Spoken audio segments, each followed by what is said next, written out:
अस्सलामुअलैकुम, समा के साथ मैं हूं सबाशी और मैं हूं किरण आफ्ताब। आजाद कश्मीर के इलेक्शन की होगी सबसे पहले बात। यहां पाकिस्तान तहरीक इंसाफ ने मैदान मार लिया। मुस्लिम लीग नून हुकूमत बचाने में नाकाम हो गई। गैर सरकारी नताइज के मुताबिक पीटीआई ने 25 सीटें लेकर सादा अक्सरियत हासिल कर ली। पीपल्स पार्टी 11 और नून लीग 6 हलकों से कामयाब हुई। मुस्लिम कॉन्फ्रेंस और जम्मू कश्मीर पीपल्स पार्टी ने एक नशिस्त हासिल की। LA-16 में फायरिंग के बायस नताइज रोक दिए गए। 4 पोलिंग स्टेशन पर दोबारा पोलिंग होगी।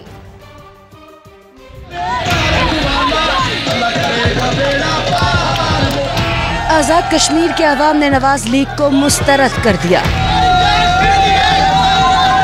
शेर की धाड़ जंगल में गुम हो गई।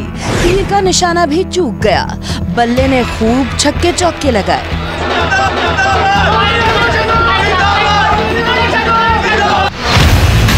लॉन्ग ऑफ पर उम्दा स्ट्रोक से पासा पलट दिया। आजाद कश्मीर इलेक्शन का मैदान मार लिया। हुकूमत साजी के लिए सादा अक्सरियत हासिल कर ली। गैर सरकारी गैर हतमी नताइज के मुताबिक तहरीक इंसाफ ने 25 नशिस्तों पर कामयाबी के साथ वाज़ेह बरतरी हासिल की है। पीपल्स पार्टी 11 और नवाज लीग 6 हलकों में कामयाबी के साथ बिलतरतीब दूसरी और तीसरी पोजीशन पर आई। मुस्लिम कॉन्फ्रेंस और जम्मू कश्मीर पीपल्स पार्टी के हिस्से में एक नशिस्त आई। आजाद कश्मीर इलेक्शन कमीशन ने इंतखाबी नताइज रोकते हुए 4 पोलिंग स्टेशन में दोबारा पोलिंग का ऐलान किया है। 8 मखसूस नशिस्तों का इंतखाब सरकारी नताइज आने के बाद किया जाएगा। आज़ाद कश्मीर के इंतखाबात में जीत की खबर मिली तो वज़ीर आज़म ने कश्मीरी अवाम का शुक्रिया अदा किया।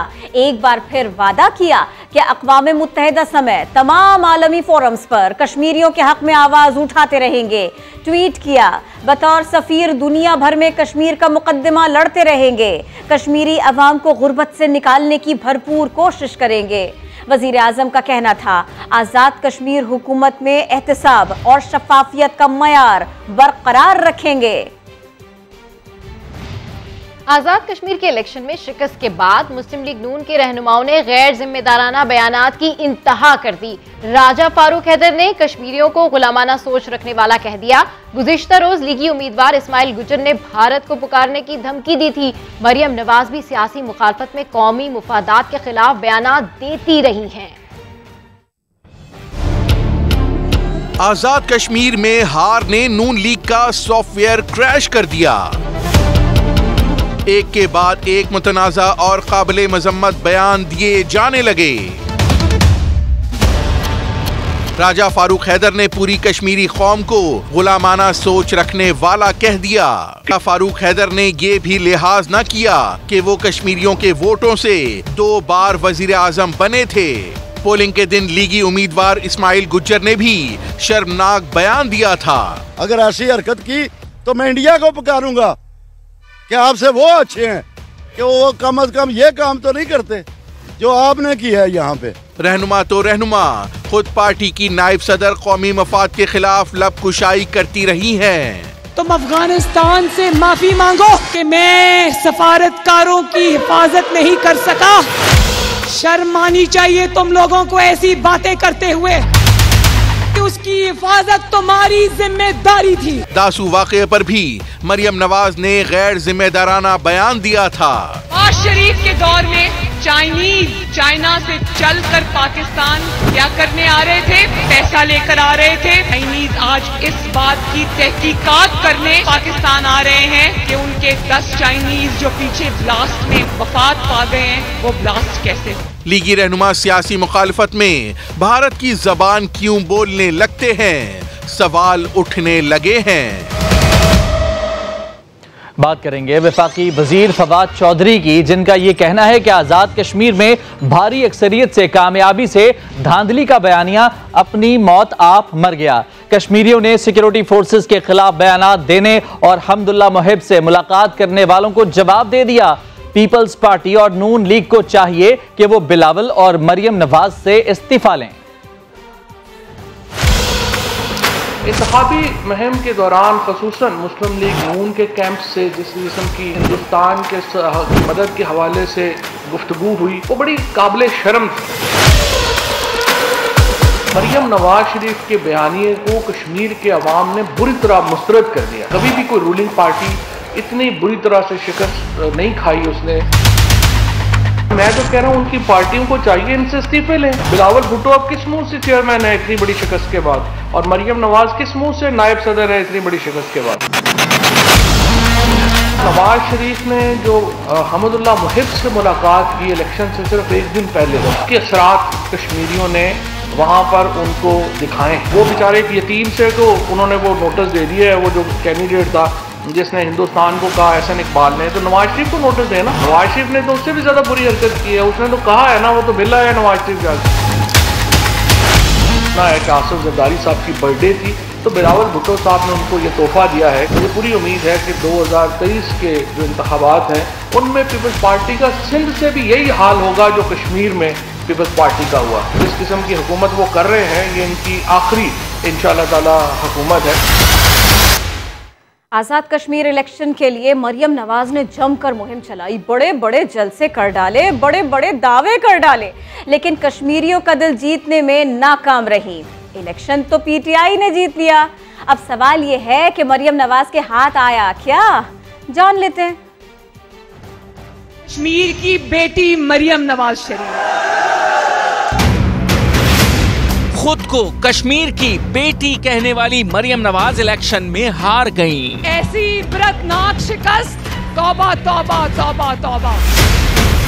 हालांकि मेरे जलसों में अल्हम्दुलिल्लाह आगे भी जलसा, दाएं भी जलसा, बाएं भी जलसा, ऊपर भी जलसा, पीछे भी जलसा। जी हाँ, जलसा तो ऊपर नीचे आगे पीछे सब जगह हुआ। लोग भी आए पर वोट देने कोई ना आया। सब इलेक्टेबल्स थे, विनिंग हॉर्सेस थे, सबके सब हार गए माशाल्लाह। भाई वोट के बदले कश्मीरियों को मिलता क्या? आप शेर को वोट दें, हम आपको नवाज शरीफ देंगे। वादा करो। मरियम नवाज ने हाथ उठा कर वादे भी लिए थे। हाथ उठा के वादा करो। यहाँ पंडाल में मौजूद सबके हाथ उठे होने चाहिए कि 25 जुलाई को शेर पर मोहर लगाओगे इंशाल्लाह। आखिर में इलेक्शन तो पीटीआई जीत गई, लेकिन मरियम नवाज के हाथ आई बस।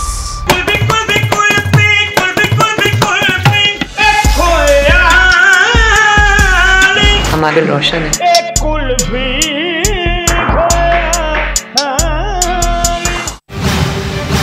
पहले बयान फिर माफी की गर्दान, तफसील जानिए थोड़ी सी देर में। तो इलेक्शन के बाद नतीजा ये निकला कि मुफाहमती ग्रुप एक्टिव हो गया। आजाद कश्मीर के इंतखाबात में शिकस्त ने नून लीग में दरारें मजीद गहरी कर दी। मुफाहमती ग्रुप को मज़ाहमत करने वालों पर तनकीद का मौका मिल गया। शहबाज शरीफ भी इसी मज़ाहमती बयानिए की वजह से इंतखाबी मुहिम में शरीक नहीं हुए थे। इस हवाले से रिपोर्ट कर रहे हैं नईम अशरफ भट्ट। आजाद कश्मीर के इंतखाबी नताइज एक बार फिर नून लीग के मुफाहमती और मज़ामती ग्रुप आमने सामने आ गए। ज़राए के मुताबिक अब पार्टी के अंदर सख्त मौक़िफ़ की बजाय मुफाहमत के हमायतियों को तक़वियत मिलेगी। एक मरकजी रहनुमा के मुताबिक मज़ामती बयानिए की वजह से मुतवक्के शिकस्त के पेश नज़र ही शहबाज शरीफ इंतखाबी मुहिम से दूर रहे। नून लीग के सीनियर रहनुमा के मुताबिक आजाद कश्मीर इंतखाबात की तैयारी की गई और न ही मुनासिब मनसूबाबंदी। महज इलेक्शन डे से चंद रोज कबल जलसों और मज़ामती तकरीरों पर इत्तफाक किया गया। सीनियर रहनुमा ने बताया कि पार्टी के अहम ओहदेदार हर जगह मरियम नवाज के पीछे खड़े नजर आए, लेकिन किसी ने हलकों में जाकर अपना किरदार अदा न किया। नून लीग पंजाब के सदर राना सनाउल्लाह ने पार्टी के अंदर इख्तलाफात की तरदीद करते हुए कहा कि लीगी उम्मीदवारों को मनफी हथकंडों से हराया गया। मुफाहमती बयानिए जो है वो रिजल्ट कोई शायद इससे मुख्तलिफ ना होते। पार्टी का फैसला था आजाद कश्मीर में इलेक्शन कैंपेन है उसको लीड जो है वो मरियम नवाज शरीफ साहबा करें। दूसरी तरफ एक और पार्टी रहनुमा ने बताया कि आजाद कश्मीर की पार्टी में 3 ग्रुप बने थे, लेकिन मरकजी क़यादत में से किसी ने इन्हें जोड़ने की कोशिश न की। लीगी रहनुमा के मुताबिक चंद रोज पहले पार्टी के अंदर ये बात हुई कि सिर्फ पीटीआई नहीं बल्कि पीपल्स पार्टी की तरफ भी तवज्जो दें, और ये कहा गया कि पीपी 8 से 9 नशिस्तें ले सकती है, लेकिन इस बात को भी नजरअंदाज कर दिया गया। उन्होंने कहा कि हमारा हाल ये है कि लाहौर की भी दोनों सीटें हार गए हैं। नईम अशरफ भट्ट, समा, लाहौर। तहरीक इंसाफ आज़ाद कश्मीर में तन्हा हुकूमत बनाने जा रही है। अपोजिशन 2023 के इंतखाबात में भी धांधली का रोना रोएगी। वजीर दाखिला शेख रशीद की हिज़्ब इख्तलाफ पर तनकीद, कहा कि Nawaz Sharif anti establishment, anti army और एंटी इमरान एजेंडे पर चल रहे हैं। उनकी कोशिश है कि पाकिस्तान फैटफ में फंसा रहे। मुल्क की सियासत में उनका कोई मुस्तकबिल नहीं।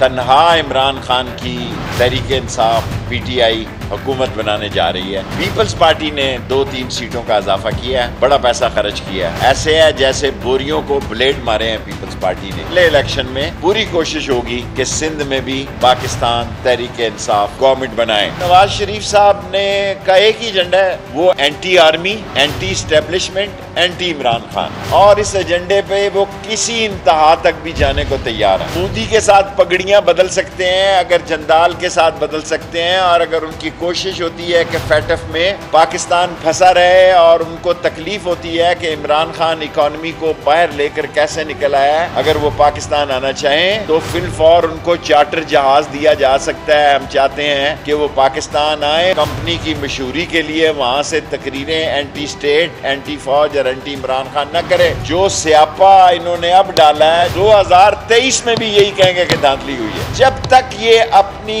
सियासत से गैर जिम्मेदाराना ज़मान को नहीं निकालेंगे, इनका कोई सियासी मुस्तकबिल नहीं है। सियासी मुस्तकबिल पर सवाल है, जैसा बयान दिया उस पर सवाल है। मुस्लिम लीग नून ने भारत से मदद मांगने के बयान पर इस्माइल गुज्जर को शो कॉज नोटिस जारी कर दिया। नून लीग के सेक्रेटरी जनरल एहसन इकबाल ने मुतनाज़े बयान पर इस्माइल गुज्जर को शो कॉज नोटिस जारी करते हुए 7 रोज में जवाब तलब कर लिया। तसल्ली बख्श जवाब न मिलने पर सख्त कार्रवाई अमल में लाई जाएगी। इस्माइल गुज्जर ने आज़ाद कश्मीर इलेक्शन के दौरान इंतहाई मुतनाज़े और अफसोसनाक बयान दिया था। अब ये बयान तो दे दिया। मुतनाज़े बयान देने के बाद लीगी उम्मीदवार इस्माइल गुज्जर वजाहतों पर वजाहतें दे रहे हैं। मीडिया को नसीहत की कि अगर किसी के मुंह से ऐसी बात निकल भी जाए तो उसे उछाला ना जाए। इस्माइल गुज्जर का बयान और उस पर वजाहतें आपको भी दिखाते हैं। अगर ऐसी हरकत की तो मैं इंडिया को पुकारूंगा। ज़ामत करता हूँ मैं उसकी, अगर कोई ऐसी बात अगर मेरे मुंह से निकली भी हो तो मैं उससे माजरत भी चाहता हूँ। क्या आपसे वो अच्छे हैं कि वो कम अज कम ये काम तो नहीं करते? पाकिस्तान हमारा हिस्सा है, हमारा ईमान है पाकिस्तान, अल्लाह के फजल करम से। अगर ये पाकिस्तान ना होता हम कहाँ जाते? जब हम आज़ाद कश्मीर में जाते हैं तो नमाज पढ़ते हैं तो रास्ते में पहले पाकिस्तान आता है, उसके बाद खाना काबा आता है। मारने की भी देता हूँ कि ये आज़ाद कश्मीर के लोग हैं, आज़ाद कश्मीर का इलेक्शन है, इसको पुरअमन रहने दें। हाँ, उन्होंने इतना जुल्म और सितम कर रखा है कि हमारी माएँ बहनें बाहर नहीं जा सकती, हमारे भाई नमाज पढ़ने मस्जिद में नहीं जा सकते। अगर ऐसी हरकत की तो मैं इंडिया को पुकारूंगा। हमारे मीडिया को चाहिए कि उसको नहीं उछालनी चाहिए ऐसी कोई बात, अगर किसी से भी हो भी जाए।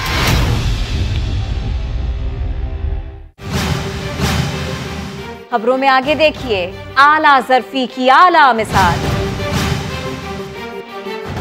मुस्लिम लीग नून के सीनियर रहनुमा अता तारड़ और 3 लीगी रहनुमाओं को जमानत पर रिहा कर दिया गया। अता तारड़ को गुज़िश्ता रात अलीपुर चट्ठा थाने के बाहर से गिरफ्तार किया गया था। उन पर गिरफ्तार कारकुनों को जबरदस्ती छुड़वाने, पुलिस से उलझने, रोड ब्लॉक करने और कार्य सरकार में मदाखलत की तहत दफात लगाई गई थी। मुकदमा दर्ज किया गया था। जमानत पर रिहाई के बाद मीडिया से गुफ्तगू में अता तारड़ ने हुकूमत पर इंतकामी कार्रवाई का इल्जाम लगा दिया। जमहूरियत के लिए जो जद्दोजहद है ये पिछले 3 साल से जारी है और ऐसे ऊंचे हथकंडों से हमारे हौसले पस्त नहीं होंगे, हमारा अज़म बढ़ेगा। मैं समझता हूँ कि ये अगर पुलिस के जरिए ही इलेक्शन लड़ने हैं, ये तब लड़े जाते हैं जब आप अपने मुखालिफिन का सियासी मैदान में मुकाबला ना कर सके। और अब बात करते हैं पाक फौज के भाईचारे की। सरहद पर अपनी चौकियों का तहफ़्फ़ुज़ करने में नाकाम अफगान फौज के 5 अफसरान समेत 46 एहलकारों ने पाकिस्तान में पनाह ले ली। पाक फौज ने खाना पीना और तिब्बी इमदाद फराहम की। अफगान फौजियों को बावकार अंदाज में अफगान हुकूमत के हवाले किया जाएगा। उस्मान खान की रिपोर्ट। अफगान हुकाम पाकिस्तान के खिलाफ जहरीले बयानात में मसरूफ, लेकिन अफगान फौज को मुश्किल वक्त में भी पाकिस्तान का सहारा। इंटरनेशनल बॉर्डर पर अपनी चौकियों के तहफ़्फ़ुज़ में नाकाम होने वाले अफगान फौजी सिक्योरिटी सूरत हाल के बायस पनाह लेने के लिए पाकिस्तान पहुँच गए। ISPR के मुताबिक चित्राल के अरंदू सेक्टर के करीब अफगान बॉर्डर पर तैनात अफगान फौजी कमांडर ने पनाह के लिए पाक फौज से राब्ता किया। अफगान फौज और बॉर्डर पुलिस के 5 अफसरान समेत 46 एहलकारों के लिए पनाह और महफूज रास्ते की दरखास्त की गई। पाक फौज ने रस्मी कार्रवाई और अफगान हुकाम से राब्ते के बाद दरखास्त कबूल कर ली। पाक फौज की पनाह में आने वाले फौजियों को खाना और तिब्बी सहूलियात भी फराहम की गयी। तर्जमान पाक फौज के मुताबिक जल्द बाज़ाब्ता और बावकार तरीका कार के तहत इन एहलकारों को अफगान हुकाम के हवाले कर दिया जाएगा। इससे कबल भी 1 जुलाई को 35 अफगान फौजियों ने बॉर्डर पर पाक फौज से पनाह तलब की थी। वजीर दाखिला शेख रशीद का कहना है कि अफगान फौजी हमारे मेहमान हैं, उन्हें बाइज्जत तौर पर अफगान हुक्काम के हवाले करेंगे। उन्होंने गैर कानूनी तौर पर पाकिस्तान में मुकीम गैर मुल्कियों को 14 अगस्त तक मुल्क छोड़ने की मोहलत भी दे दी। 46 इंक्लूडिंग 5 ऑफिसर अफगान आर्मी के आए हैं। आज सुबह पाकिस्तान में उनको बाइज्जत तौर पर हम वापस कर देंगे। हम अपनी मेहमान नवाजी के साथ उनको वापस करेंगे। सालों से लोग मुकीम हैं जिनका कोई वीज़ा नहीं है, उनको मैं 14 अगस्त तक का वक्त देता हूं, वो पाकिस्तान छोड़ दें। ये मजाक नहीं है, वीज़े के लिए अप्लाई कर दें, उनका जुर्माना माफ़ कर देता हूं। अब आपको मोहलिक वबा कोरोना पर अपडेट करते हैं। इसका भारतीय वेरिएंट डेल्टा, इसने तो खतरे की घंटी बजा दी है। कराची में मुस्बत केसेस की शरह 23% तक पहुंच गई है। तमाम केसेस डेल्टा वेरिएंट के रिपोर्ट हो रहे हैं। पंजाब में भी 70% डेल्टा केस रिपोर्ट हुए। वजीर सेहत यास्मीन राशिद ने अवाम से एहतियात की अपील कर दी। मुल्क भर में कोरोना वायरस के वार बढ़ने लगे। 24 घंटे में 3752 नए केस रिपोर्ट हुए। मुस्बत शरह 7.51% हो गई। मोजी वायरस ने एक दिन में मजीद 32 जिंदगियां निगल ली हैं। सिंध में भारतीय वेरिएंट डेल्टा ने थरथरी मचा रखी है। हुक्काम के मुताबिक नए आने वाले 100% केस डेल्टा के हैं। 100% इस वक्त आपके पास भारतीय वेरिएंट है, डोमिनेंट है। आपकी मोरल जितने केसेस सीक्वेंसिंग जांच भी हो रही है। कराची में नताइज मुस्बत आने की शरह 23% तक जा पहुंची है। पंजाब के बड़े शहरों में भी कोरोना का फैलाव ज्यादा है। वजीर सेहत यास्मीन राशिद ने खबरदार कर दिया। पंजाब के अंदर 70% डेल्टा वेरिएंट है। हमारे बड़े शहर हैं जिसमें तादाद हमेशा मरीजों की ज्यादा आती है। इन्फेक्टिविटी रेट पिछले 1 हफ्ते के अंदर बढ़ गया। वफाकी दारुल हुकूमत में भी कोरोना केस बढ़ रहे हैं। नताइज मुस्बत आने की शरह 10% हो चुकी है। 40 अरब रुपए कहां खर्च हुए बताएंगे इसी बुलेटिन में। तो सिंध में कोरोना का फैलाव रोकने के लिए सूबाई हुकूमत बंद बांधने लगी। कारोबारी औकात को शाम 6 बजे तक महदूद कर दिया गया।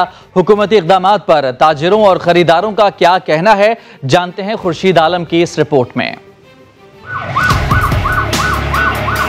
कोरोना केसेस बढ़ने पर स्मार्ट लॉकडाउन का आगाज। शाम के 6 बजने से पहले ही कराची पुलिस दुकानें बंद कराने मार्केटों में पहुंच गई और कारोबारी मराकज बंद कराना शुरू कर दिए। कराची की मसरूफ तरीन हैदरी मार्केट हो या सदर में ज़ैनब मार्केट, 6 बजे कारोबार बंद करा दिया गया। लेकिन खरीदार इस पाबंदी से खुश नहीं। कुछ खरीदा ही नहीं, पर सुनने में आया कि मार्केट बंद हो रही है।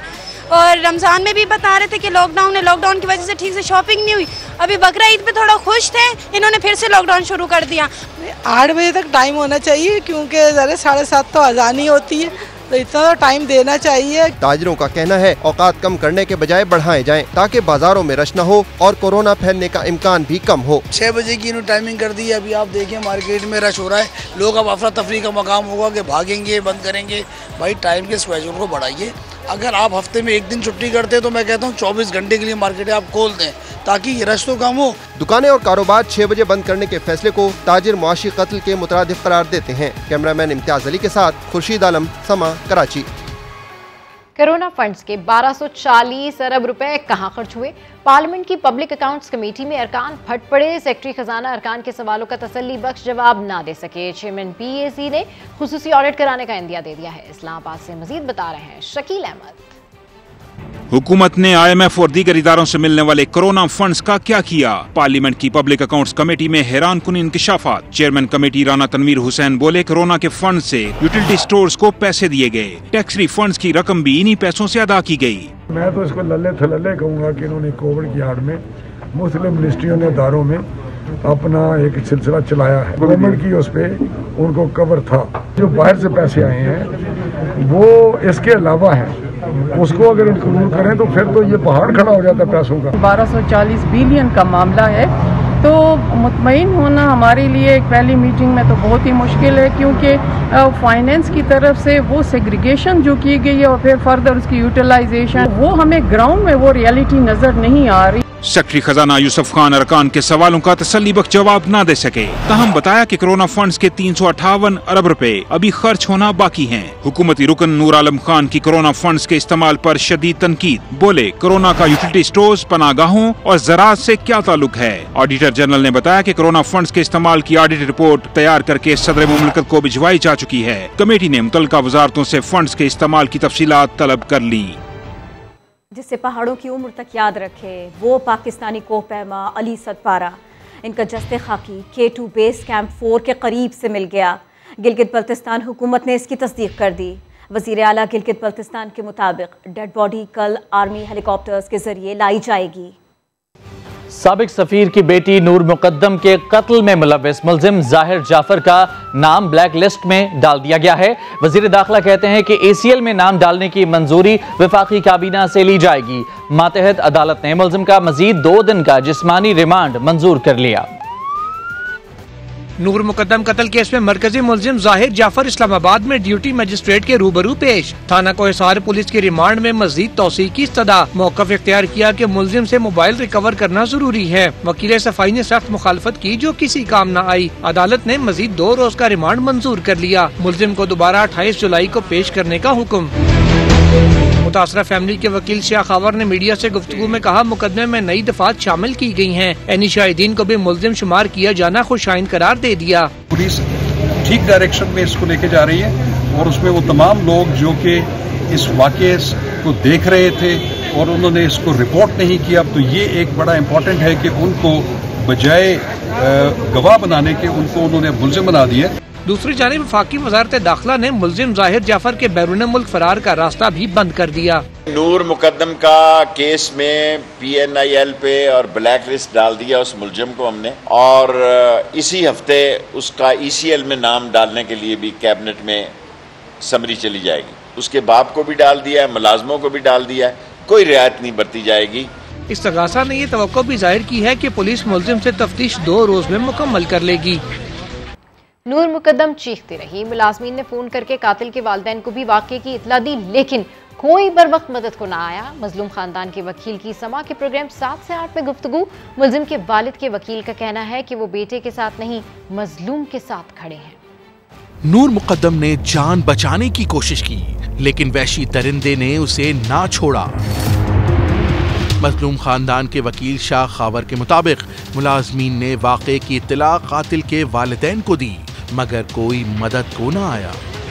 बच्ची ने वहाँ से अपने भागने की कोशिश की और वहाँ से छलांग लगाई, तो उस वक्त भी मुलाजिम ने उनके वालिदैन को, जो मुहैया तौर पर कराची में थे, उनको टेलीफोन के लिए इत्तला दी, लेकिन वो बच्ची की मदद के लिए फिर भी नहीं आए। और वो जो मुल्जिम है वो दोबारा उनको घसीटता हुआ कमरे में ले गया और उसके बाद उन्होंने उसका कत्ल कर दिया। मुल्जिम के वालिद के वकील रिजवान अब्बासी का कहना है कि उनके मुवक्किल कानून से हर तरह के ताउन के लिए तैयार हैं। वो मजलूम के साथ खड़े हैं। जुल्म हुआ है और वो इस सारे मामले में मजलूम के साथ खड़े होंगे। जालिम के साथ चाहे उनका बेटा ही क्यों ना हो, वो बिल्कुल खड़े नहीं होंगे और वो खुद चाहते हैं कि इस मामले में बिल्कुल इंसाफ हो। रिजवान अब्बासी का मजीद कहना था कि वालिदैन को जुर्म की इत्तला नहीं थी, ना ही उन्होंने जुर्म छुपाने की कोशिश की। और अब इस्लामाबाद से आपको खबर दें, जहां साबिक मियां बीवी ने झगड़े के दौरान एक दूसरे पर गोलियां चला दी, दोनों जख्मी हो गए। पुलिस के मुताबिक दोनों के दरमियान बच्चे की वापसी पर झगड़ा चल रहा था। तफसीलात जानते हैं पेम्स अस्पताल के बाहर मौजूद समा के नुमाइंदे नूरुल अमीन दानिश से। नूर, बताइएगा ये वाकया कब पेश आया और फरीकैन और पुलिस का मौक़िफ़ क्या है इस हवाले से? जी देखिए, ये गौरी टाउन की हदूद में ये वाकया पेश आया है। साबका शौहर और बीवी ने एक दूसरे के ऊपर फायरिंग की है, जिसके नतीजे में दोनों जख्मी हुए हैं।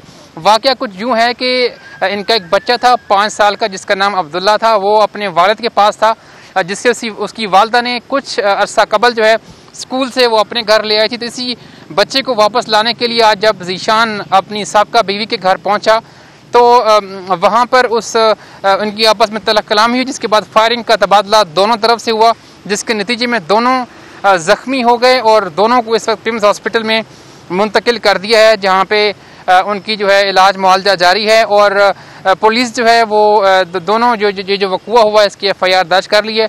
पुलिस के मुताबिक पहले जो है क्योंकि खातून के घर के ऊपर वो जो उसका साबका शौहर था वो गया, इसलिए पहले उसका मुकदमा दर्ज किया जाएगा, उसके बाद जो खातून है उसने जो फायरिंग की उसका भी मुकदमा दर्ज किया जाएगा। जी वेलकम बैक। कराची के साहिल पर फंसा 3000 टन वजनी बहरी जहाज 20 रोज तक नहीं निकाला जा सकता। वजीर आजम के मुशीर बराए बहरी अमूर महमूद मौलवी का कहना है कि रेस्क्यू ऑपरेशन के दौरान जहाज में टूट फूट भी हो सकती है। सैयद रिजवान आलम इसी पर रिपोर्ट कर रहे हैं।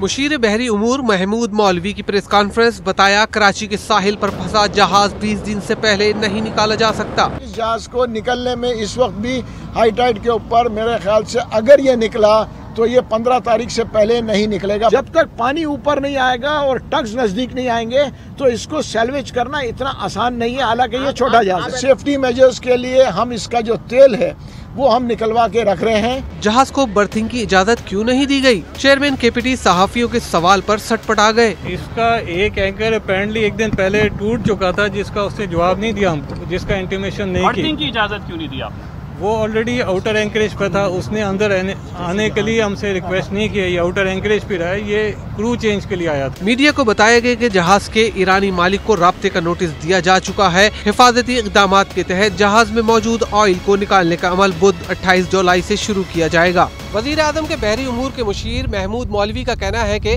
ये जहाज यहाँ से 15 अगस्त से पहले नहीं निकाला जा सकता। इस मामले पर आला सतह की तहकीकाती कमेटी अपनी तहकीकात कर रही है, जिसका भी कसूर हुआ उसको सजा जरूर मिलेगी। कैमरामैन मोहसिन अली के साथ सैयद रिजवान आलम, समा, कराची।